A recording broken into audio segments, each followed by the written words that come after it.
Hello, today is the 9th day of January 2013. Welcome to today's video. There will be no charts. Instead, I'm going to start off within the image you see here, which is a GOA audit on the bank loans, page 131 on this PDF. Then we're going to read a page on the book, Behold a Pale Horse by William Cooper. I'll put the link for both of these in the more information box down below. We'll move on to a dictionary. 2 centuries ago, look at some words defined back then, and then finish off with them looking at money and the Fed today and see if it is in fact counterfeit money. So with that being said, this is the GAO analysis of the Fed, and what this shows us is the broad-based emergency programs, which is borrowing aggregate by parent company and includes sponsored ABCP conduits, which is from December 1st, 2007, through the 21st of July 2010, which is a little over 2.5 years. And what we have is the companies. We see Citigroup, which got 2,513 billion in loans, or 2.51 trillion.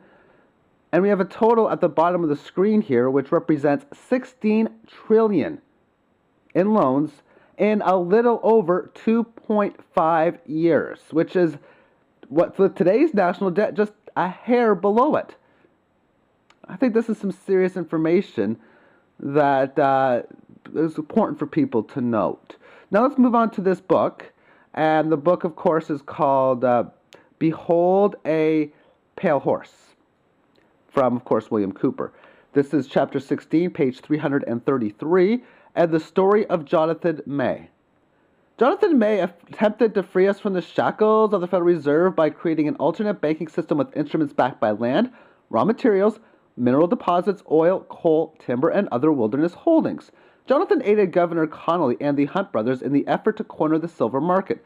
The silver would have been used to create a Bank of Texas issue of real money. This would have destroyed the Federal Reserve had the Hunts been successful. When the world bankers realized what was happening, they destroyed Connolly, the Hunt brothers, Jonathan May, and Texas. The Federal Reserve entrapped Mr. May by intentionally routing his credit instruments to the Fed against the terms clearly stated upon those instruments, instead of through Mr. May's alternate system. Jonathan May was illegally arrested, illegally tried, and illegally imprisoned in the federal prison at Terre Haute, Indiana. The world power structure has stolen Mr. May's idea, which will be used as the banking system of the New World Order. It is known as the World Conservation Bank. Jonathan has served 4 of a 15-year sentence. Now, this book was written in the early 1990s. And if you want to know more about Jonathan May, you can take a look on the internet, or even within this book, there's about a few more pages regarding this in chapter 16 itself. I just thought, again, this was interesting information. Now let's look at some dictionary and some words. And I want to start off with the dictionary word of money. This is the ADEL first edition, 1828, almost 2 centuries ago. Money. Coin, stamp, metal. Any piece of metal, usually gold, silver, or copper, stamped by public authority and used in the medium of commerce. We sometimes give the name of money to other coin metals and to any other material which rude nations use as a medium of trade. Let's end quote this for now. And in the future, you guys end up doing that with the fiat money. We'll even search what fiat means within the definition back then. But anyway, among modern commercial nations, gold, silver, and copper are the only metals used for this purpose. See, that's not modern anymore. That's history. Gold and silver containing great value in a small compass, and being therefore of easy conveyance, and being also durable and little liable to diminution by use, and the most convenient metals for coin or money, which is the representation of commodities of all kinds of lands and everything that is capable of being transferred in commerce. Number 2. Banknotes or bills of credit issued by authority and exchangeable for coin or redeemable are also called money. As such, notes in modern times represent coin and are used as a substitute for it. If a man pays in hand for goods in banknotes which are current, he is said to pay in ready money. We don't hear the words ready money anymore. And of course, this is the representation of what the coin, meaning That silver dollar was a silver coin, and then you give a dollar bill, which was the same back then, of course, as that silver dollar. Wealth, which is affluence, and an interesting quote by Rambler: money can neither open new avenues to pleasure nor block up the passages of anguish. Fiat.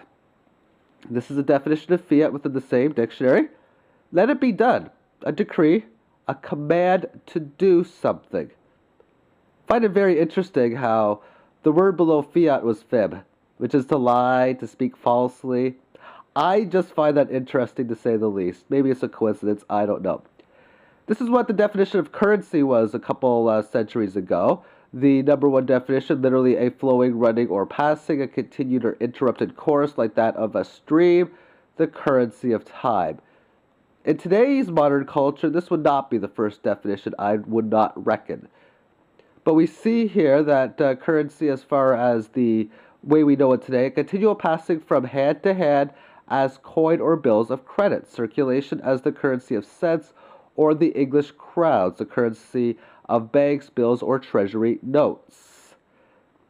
And that which is current or in circulation as a medium of trade, the word may be applied to coins or to bills issued by authority.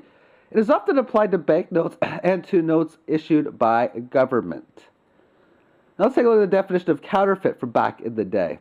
To forge, to copy, or imitate without authority or right, and with the view to deceive or defraud by passing, I think it's the copy of the EOP or thing forged for that which is original or genuine. Let's just go over this again. A view to deceive or defraud.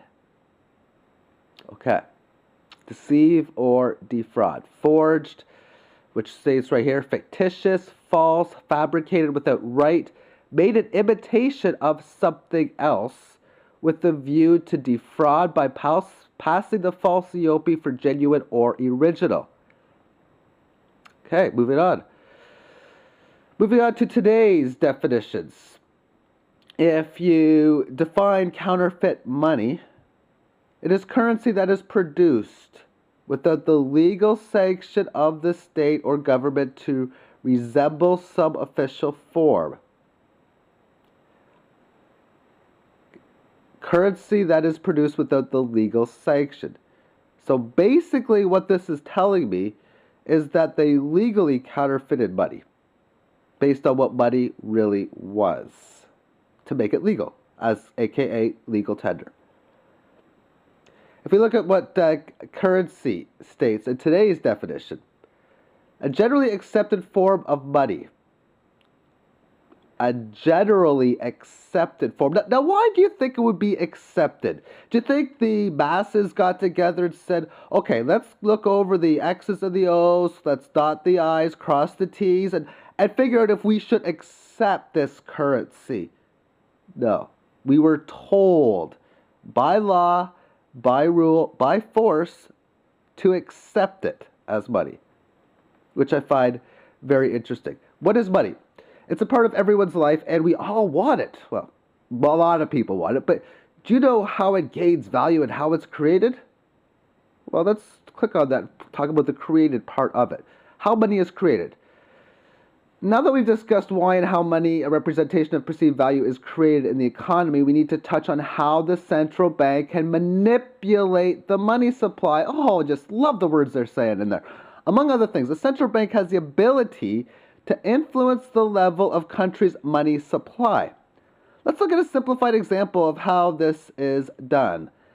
If it wants to increase the amount of money in circulation, the central bank can, of course, simply print it. But as we've learned, the physical bills are only a small part of the money supply.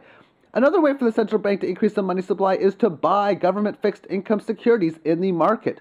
When the central bank buys these government securities, it puts money in the hands of the public. How does a central bank such as the Federal Reserve pay for this? As strange as it sounds, they simply create the money out of thin air and transfer to those people selling the securities. To shrink the money supply, the central bank does the opposite and sells government securities. The money which the buyer pays the central bank is essentially taken out of circulation. Keep in mind that we are generalizing this example for things to be simple. Conclusion. Remember, as long as people have faith in currency, a central bank can issue more of it. But if the Fed issues too much money, the value will go down, as with anything that has a higher supply than demand. So even though technically it can create money out of thin air, the central bank cannot simply print as it wants. Meaning if it just keeps on doing it, hyperinflation would come into play. And the first sentence really tells you how the people can fix it. And the answer to that is in 2 words. Only 2. Delete faith. Simple as that. So this is my video for today. My conclusion to all this is when I look at a Federal Reserve note or any bank note from any country in this world, that I'm looking at what I consider to be that of counterfeit money. That's my calculated opinion, as you've seen within the evidence within this video. And I would like to thank you for tuning in and have yourself a great day. Bye-bye.